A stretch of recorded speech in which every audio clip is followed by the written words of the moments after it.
Hello, kumusta? Ito po, may gagawin tayo. Itong Ace. Okay, itong Ace, ito po ay 32 inch. Okay, ang model niya, ito po, ayan, mapapakita ko po mamaya ang model niyan. At meron pa siyang ano sa likod eh. Okay, yan. Testingan po muna natin. Yan, palagi po natin ginagawa yan pagka nag-aantay ng video. Nagtitesting po muna tayo.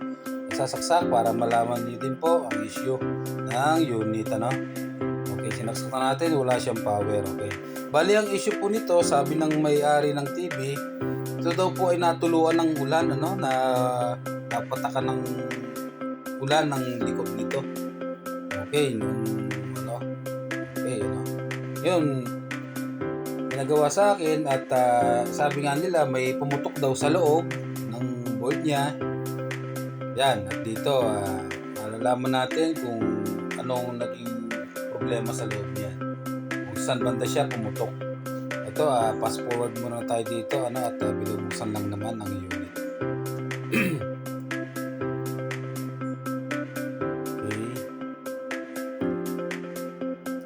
Gusto ko po, ayaw ko pong ikat ang video kaya nagpa-fast forward tayo para makita nyo po na tuloy-tuloy ang paggagawa natin ng video. Yung mga pagkakalas, yung mga hindi importanteng video, kaya na-fast forward na lang po natin yan. Yan, dyan.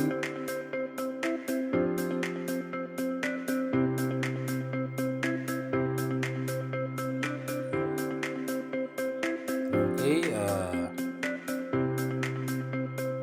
saksak ko dyan. Magsusukat ako sa malaking capacitor niya kung pumapasok ang kuryente dyan. Pag pumasok po dyan, kung pumasok yan, ibig sabihin buo ang fuse natin, hindi putok o hindi putol. Yan, dapat may makukuha tayo 300 volts, mahigit 320 volts DC. Ayun, at yan, yun po nakuha nating voltage sa kanya. Halos wala po.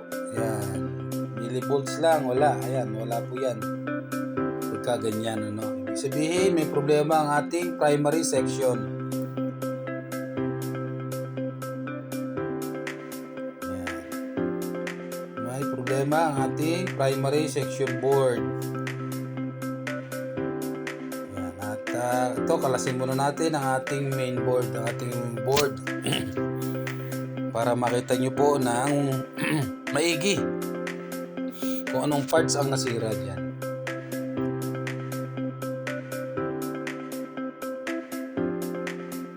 Yan ang fuse nya. Okay. Ito po mga boss, itong sinare kong video na ito, kung meron kayong ganitong issue at meron kayong parehas na board at gusto nyong ipalit doon sa sirang board, meron kayong good board, ito meron kayong guide. Sundan nyo lang po at magagawa nyo pong mag-isa kahit kayo lang, ano. Kung same board po ang inyong hawak dyan. Ayan, ito mga boss ang kanyang sira. Ayan, putok ang kanyang MOSFET. Yun. Ayan, ang kanyang coil. Ayan. MOSFET niya, siguradong sira po yung MOSFET na yan at saka yung PWM IC yan. Okay, sunog yan ang MOSFET natin. Sira po yan at saka yan yung 6 pins PWM IC, sira na po yan. Okay, may video po ako niya kung paano mag-convert sa 4 wires, ano. Panoorin nyo na lang po, nandiyan sa mga videos ko kung paano i-convert. Kasi hindi tayo mag-convert. Nagpapalit tayo ng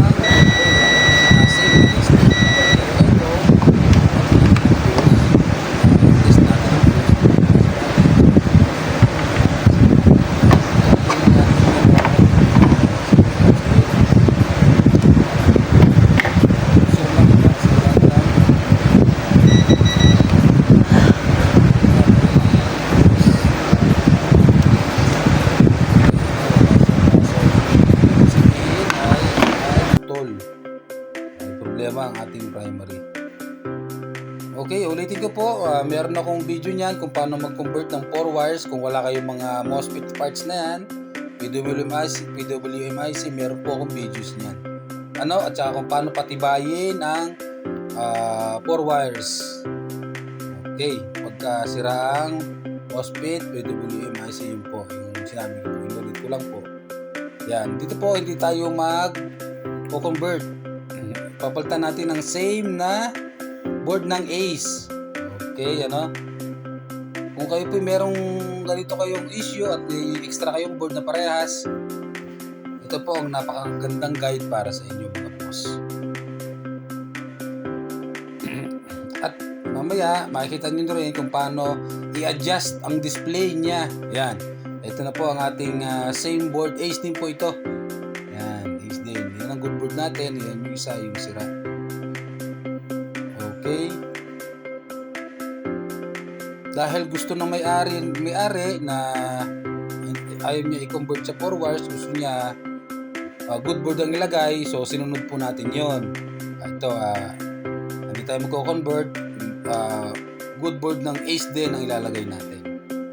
Kasi yun po ang gusto ng may-ari ng TV. Okay. Maganda na rin po itong na-share ko para i-guide kayo mga boss.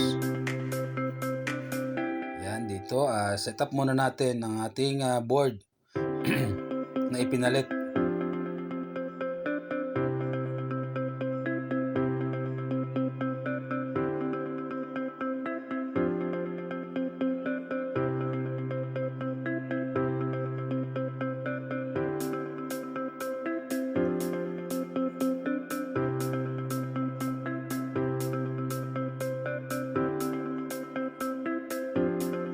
Salamat nga po pala sa panonood sa aking munting channel, pagsasubscribe, thank you po. Makakaasa po kayo na marami pa akong i-upload na makakatulong sa inyo sa mga pang-personal nyong gagawin, DIY. Basta mag-ingat lang po kayo mga boss sa pag-DIY, okay? Ingat lang po, mag-ingat.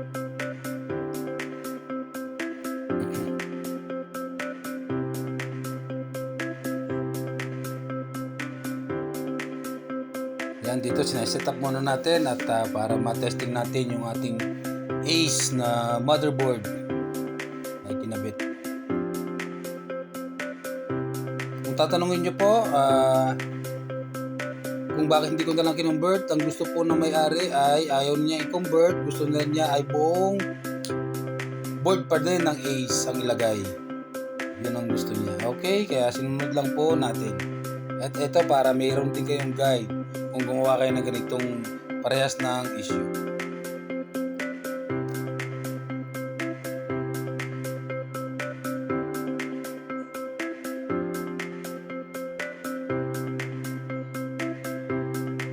Okay, set up muna.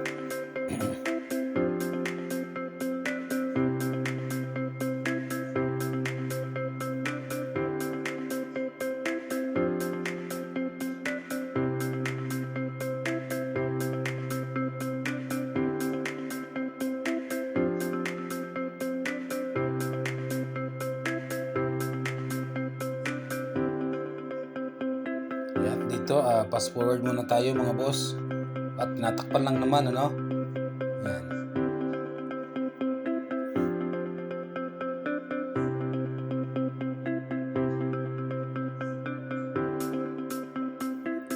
Yun nga po, ulitin ko, maraming salamat po sa matyagang panonood ng aking videos. Sana nagustuhan nyo yung aking tutorial. Maraming salamat po. Huwag po sana kayong magsasawang manood sa aking mga na-upload na videos. Salamat po ng maraming salamat po. Ngayon dyan, testingin na natin mga boss. Ito na yung ating yung sirang board. Yan, na-ACE din. Yan yung ating pinalitan. Okay. Ayun, yan. Okay, nag-power na agad siya. Standby power na agad. Kasi good po ang board natin na yun. Standby power na agad siya.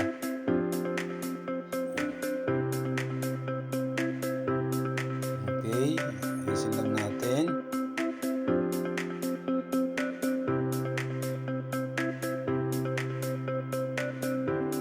Yan.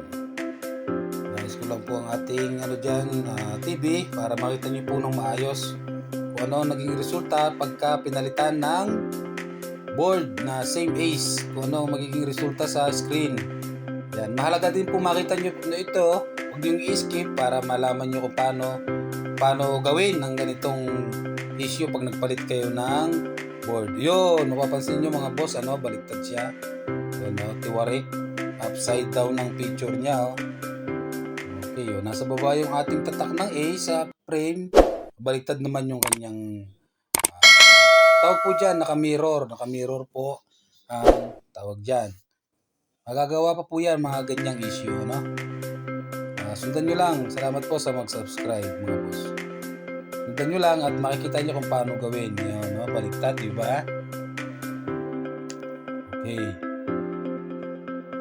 Sundan nyo po kung nagpalit kayo at ganyan na nangyari sa inyong screen, tiwarik, yan. Ito po ang solusyon. Okay, sundan nyo lang po.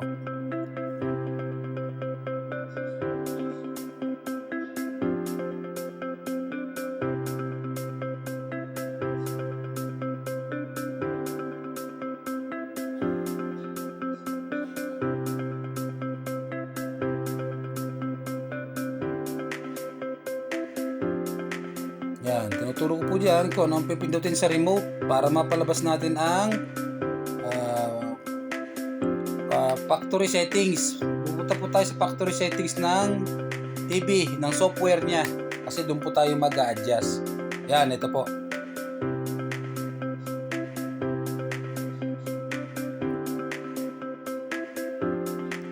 Check nyo rin muna ang inyong battery kung gumagana.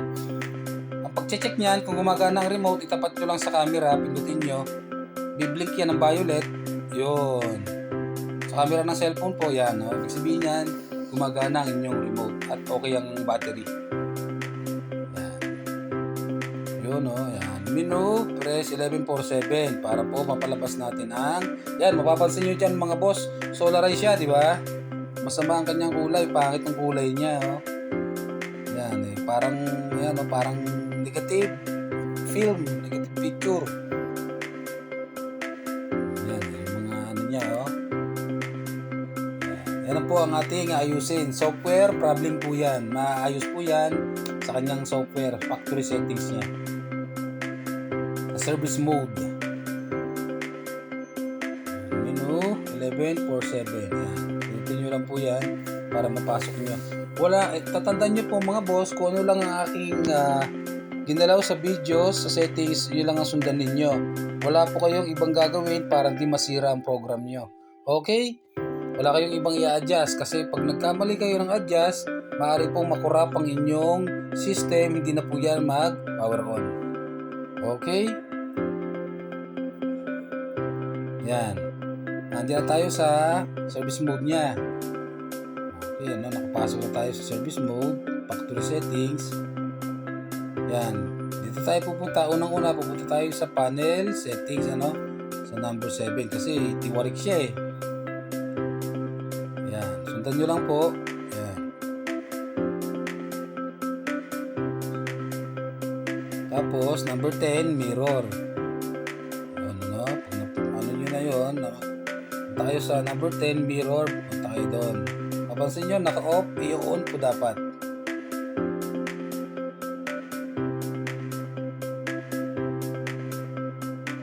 Yun, okay na, no? Sige po, hindi ko muna i-voice over, panoorin nyo na lang kung paano ko siya ginawa para masundan nyo po ng tuloy-tuloy. Ito po, panoorin nyo na lang.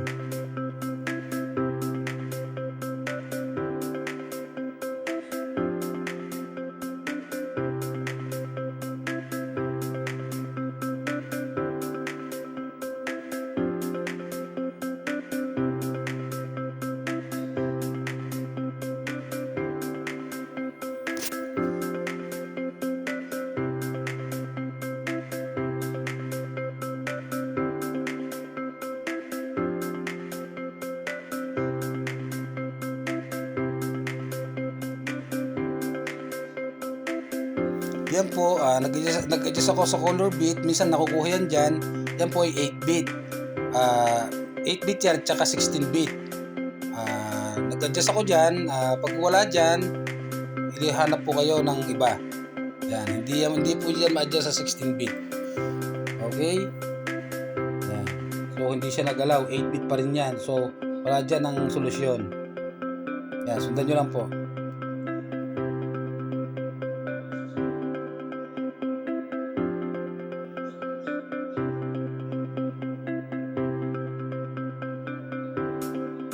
Yan, wala siya. Hindi siya na-adjust.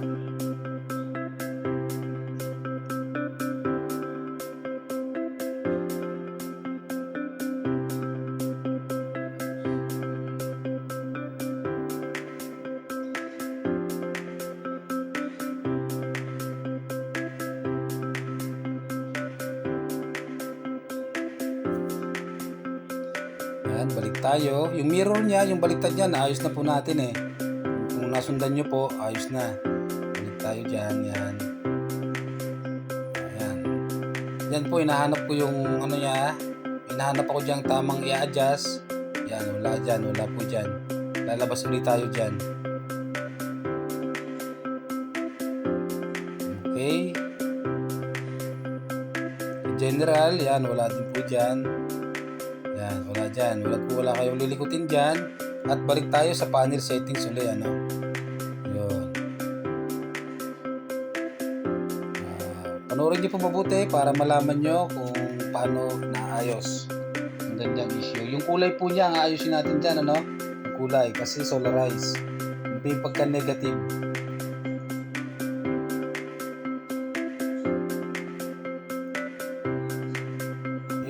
Yun, napansin niyo po yung yan, present panel ID number 3 siya, number 3 ko siya nilagay. Kanina, naka number 1 siya. Pagmasdan niyo po, babalik ko yan doon. Okay, para makakuha kayo ng idea. Yan, naka number 3, normal na po yan. Naka normal na yung kanyang picture. Okay, balik natin sa uli sa number 1, present panel ID. Naka-highlight po na yan. Okay, balik natin para makita nyo po paano naayos. Yun, yung naka-black screen, number 2 po yun. O yun o, yung panel ID 1, diba? Okay. Yun, pangit ang kanyang picture, solarize.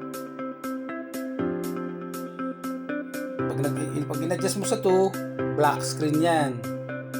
Huwag kayong matakot po. Yan, black screen, walang display. Pinutin nyo lang yon para mag-3. Ayun, at normal na po ang ating screen. Kulay niya, yan. Present panel ID 3. Sa 3 po siya na gawa. Yung sa mirror, okay na po. Diba? Number 10, ayan, oh, naka-on na. Kanina naka-off yan. Yun, at yun po, sana may natutunan kayo mga boss sa aking na-share na kaunting kaalaman lang po yan. Pero malaking tulong sa inyo. Ito, testingan na natin mga boss.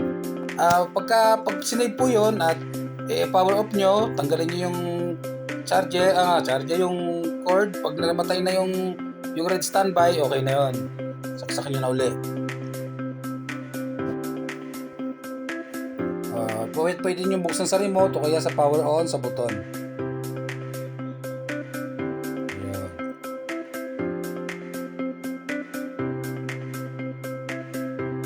Yun, okay na yung kanyang mirror, di ba?